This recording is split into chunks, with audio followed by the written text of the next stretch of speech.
Do you got the profile in the shot? Do you got a profile shot? How's my profile? Okay, let's focus on the Schluter one for now.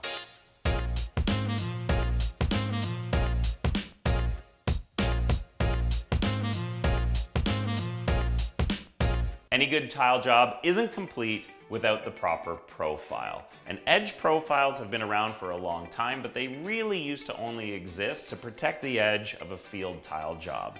You obviously want to make sure that you don't have exposed edges because they're unsightly and they're unprotected.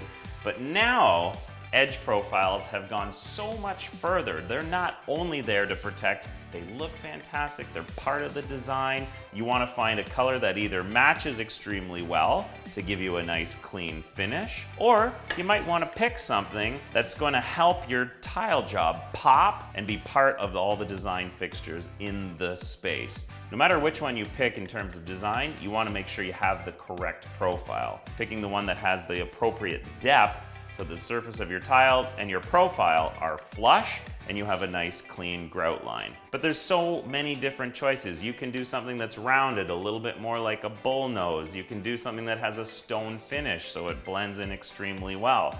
Not only do the profiles still nicely finish a field tile job, there are profiles for all kinds of different things, like where two tile beds meet, like on a bench, in a niche, or on a curb.